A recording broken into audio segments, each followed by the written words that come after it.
यही लोकतंत्र की खूबसूरती है। एक बार फिर से आपका रुख करूंगी प्रदीप, आपसे समझना चाहूंगी क्योंकि देखिए अगर मऊ की हम बात करते हैं, घोसी पूरा लोकसभा क्षेत्र की अगर हम बात करें, ठीक है प्रदीप लौटूंगी, लेकिन इससे पहले आपको सुनवा देते हैं सिद्धू मूसेवाला के का है, एमएसपी का है, डूंगे वाटर लेवल का है, वातावरण का है। तो इसलिए मेरी कोशिश इंडिया अलायंस ਲਈ है।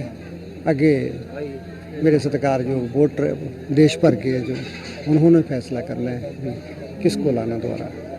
पिछले दिन यहाँ पर राहुल गांधी को भी मिले हो, बातचीत हुई थी, एक ऐसी बातचीत हुई, क्या लगा? राहुल जी से मेरी विस्तार पूर्वक बस अपनी दुख रो है, अपने हालात बताए उसको, और बड़ी सुकून देने वाली बात है। उन्होंने मेरी बात बड़े सत्कार से प्यार से सुनी सारी बात, और इतना मजबूत भरोसा दिया अगर हम सत्ता में आते हैं तो आपकी पूरी तसल्ली करवा देंगे। लोगों ने आम आदमी पार्टी को लाया था पंजाब में, कहा था कि बदलाव आ गया, आपको कैसे लगा, क्या लगता है? देखो मैं बदलाव का विरोध नहीं करता हूँ। अगर आम पार्टी भी आई है तो मैं इसे वेलकम ही कहता हूँ, क्योंकि अगर आम पार्टी ना आती तो मेरे सत्कारयोग वोटरों को फैसला लेने में आसानी ना होती, क्योंकि अभी उसने कांग्रेस भी देख ली है, अकाली भी देख ली है और उन्हें आम पार्टी भी देख ली है। तो तीनों का निचोड़ निकाल कर फिर अपनी वोट डालेंगे। अभी इस बार और तस्वीर साफ हो जाएगी। राहुल गांधी से मिलने के बाद आपने कहा कि अगर इंडिया अलायंस की गवर्नमेंट बनती है तब जाके आपको इंसाफ मिलेगा। ये किस आधार पे आपने कहा कि इंसाफ इंडिया गवर्नमेंट की बनेगी तो आधार मिलेगा, इंसाफ मिलेगा? देखो हम लोग तो कोशिश कर ही रहे हैं, और माहौल सा भी ऐसा बना था एक दफ़ा भी इंडिया अलायंस आ सकता है, कोई बड़ी बात नहीं है। अगर नहीं भी आएगा तो भी कोई बात नहीं है, फिर भी विरोध में हम तो 10 साल से रह रहे हैं और रह लेंगे, कोई बात नहीं है। लेकिन हम अपना रुख कभी चेंज नहीं करेंगे। हम जिस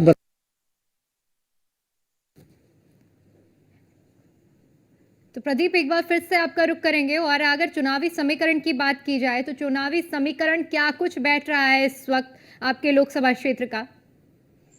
देखिए हमारे यहाँ बात करें लोकसभा सीट पर सबसे अधिक अगर मतदाता है तो दलित है, और दलित के बाद अदर मतदाताओं का नंबर आता है। यादव मतदाता की बात कर लें तो 2 लाख है, फिर चौहान मतदाता 2 लाख है, राजभर मतदाता 2 लाख है, सवर्ण फॉरवर्ड पूरा मिलाकर के 3 लाख से ऊपर है। वैसे में जो यहाँ की स्थिति बनी हुई है कि जो गठबंधन के उम्मीदवार हैं राजीव राय एक तरफ है, एनडीए के उम्मीदवार अरविंद राजभर दोनों मैदान में है, तो जो सवर्ण 3.5 लाख वोट है उसको खींचने में कौन कारगर साबित होगा? बीजेपी अपने तरफ खींच पाएगी उस वोट को, या फिर सवर्णवाद लागू होगा? क्योंकि घोसी में जातिगत समीकरण ज्यादा फिट बैठते हैं। बीएसपी हमेशा यहाँ जीतती रही, सपा जीतती रही, राजभर हो, राय साहब हो, चौहान हो, यही लोग सांसद बनते रहे। तो घोसी का जो एक इतिहास है वो जातिगत स्ट्रक्चर पे खड़ा है, और जातिगत गणित को देखते हुए यहाँ एनडीए प्रत्याशी अरविंद राजभर को भी भाजपा ने इस्तेमाल किया है कि राजभर वोट के साथ साथ सवर्ण वोट और प्लस बीजेपी वोट को मिला लिया जाए तो कड़ी टक्कर देते हुए इन दोनों पार्टियों को दिख रहे हैं। ऐसे में यहाँ के जातिगत समीकरण की प्रमुखता पहले दी जाती है और विकास को बाद में दिया जाता है। जी बिल्कुल प्रदीप, क्योंकि देखिए चुनावी मैदान में तो अरविंद राजभर हैं, लेकिन साख ओपी राजभर की दांव पर लगी है इस चुनाव में। जी बिल्कुल, देखिए राजभर उम्मीदवार होने से बेनिफिट ये होता है कि जब सपा ने एक बार राजभर उम्मीदवार खड़ा किया था तो सपा को सफलता मिल गई थी। फिर राजभर उम्मीदवार भाजपा ने खड़ा किया था तो भाजपा को सफलता मिल गई थी। चौहान उम्मीदवार बसपा ने खड़ा किया था तो बसपा को सफलता मिल गई थी। अपने बलबूत चुनाव जीतने वाले केवल इस घोसी में एक कल्पनाथ राय ही ऐसे थे कि तो हर समाज का वोट लेकर के विकास पुरुष के नाम से जाने जाते थे। अब रही बात कि राजभर वोट वास्तव में ओपी राजभर के साथ है, एक कंफर्म है, लेकिन उनसे एक कुनवा टूट के अलग हुआ है महेंद्र राजभर। अभी कुछ दिन पहले आपने सुना होगा कि उनके प्रवक्ता और 2 दर्जन से अधिक लोगों ने इस्तीफा दे दिया ओपी राजभर से नाराज होकर के। तो ओपी राजभर का स्टैंड माना जाएगा, अगर इस चुनाव को फाइट करते हैं तो बहुत बड़ी मजबूती उनकी होगी। अगर इस चुनाव उनके हाथ से निकलता है तो फिर ये मान के चलिए कि पूरी जो नजरें टिकी हुई हैं लोगों के नजर में काफी हल्के साबित होंगे। तो प्रतिष्ठा एनडीए के साथ साथ ओपी राजभर की रंग लगी हुई है। राजभर बाहुल्य वोट है घोषित, इसलिए राजभर अपना ताल ठोक रहे हैं और उन्हें विश्वास है कि बीजेपी और सवर्ण वोट के साथ, राजभर वोट बैंक के साथ हम सफलता हासिल करेंगे। ठीक है। अमन, क्योंकि अगर वाराणसी की बात करते हैं तो अजय राय, माफ कीजिएगा, अजय राय का चुनावी मैदान में इससे पहले भी प्रधानमंत्री नरेंद्र मोदी के सामने खड़े हुए हैं और ऐसे में उनको हार का सामना करना पड़ा है। अजय राय की ओर से कहा जाता है कि बाहरी प्रत्याशी है, लेकिन पीएम मोदी कहते हैं कि मां गंगा ने, जिस तरह से उन्होंने कहा था कि मां गंगा ने बुलाया है, और इस बार तो उन्होंने कहा है कि मां गंगा ने मुझे गोद ले लिया है। काशीवासी भी उन्हें अब अपना मान चुके हैं। ऐसे में क्या अभी वहां पर कुछ ऐसा देखने को मिल रहा है, जो लोग हैं उन्होंने कितना स्वीकार कर लिया है अपने सांसद को, प्रधानमंत्री को? बिल्कुल, देखिए मैं आपको बता दूं कि अजय राय को यहाँ पे लोकल नहीं कहा जाता है। अजय राय को बोला जाता है कि वो बाहर का है, लेकिन रहने वाले शायद अजय राय बलिया के हैं। और कहीं ना कहीं काशीवासी जो है, प्रधानमंत्री नरेंद्र मोदी जब 2014 में आए थे यहाँ पे, तो उन्होंने कहा था मां गंगा ने मुझे बुलाया है।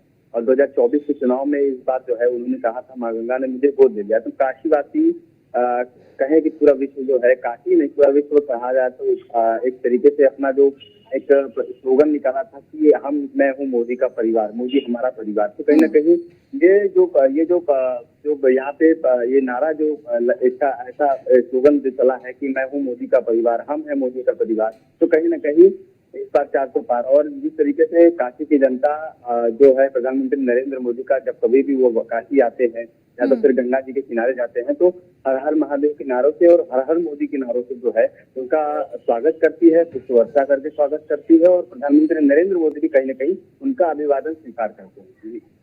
बिल्कुल, देखिए, क्योंकि अब जो मुकाबला है वो 3 से 4 घंटे का समय बीत चुका है। मतदाता लगभग अपना मतदान कर चुके हैं और अब जो है वो मतदान फीसद में गिरावट भी देखने को मिलेगी, क्योंकि गर्मी है।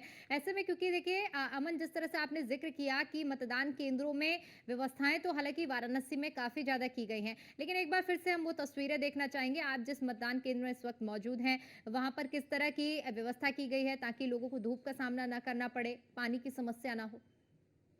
देखिए बिल्कुल मैं आपको बता दूं कि मैं जेपी मेहता इंटर कॉलेज में हूँ। जिस तरीके से देखिए यहाँ पे साजन टेंट लगा के जो साजन किया गया है लगातार पूरा जेपी मेहता इंटर कॉलेज में पूरा जो है राउंड अप करके जो साजन किए गए हैं, पूरी सुविधाएं प्याऊ लगाए गए हैं और कहीं ना कहीं ठंडे पानी का जो है वितरण किया जा रहा है।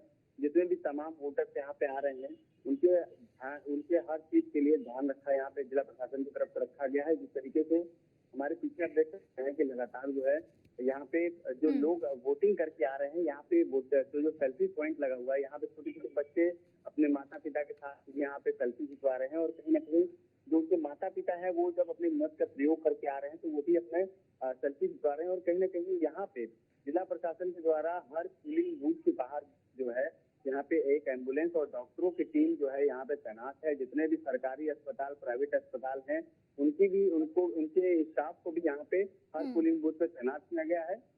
मेडिकल कॉलेज के मेडिकल स्टूडेंट, तमाम जितने भी स्टूडेंट हैं उनको भी तैनात किया गया है हर पोलिंग बूथ पे। और कहीं ना कहीं जिला प्रशासन हाई अलर्ट है। चप्पे चप्पे पे जो है ड्रोन से नजर रखी जा रही है लगातार।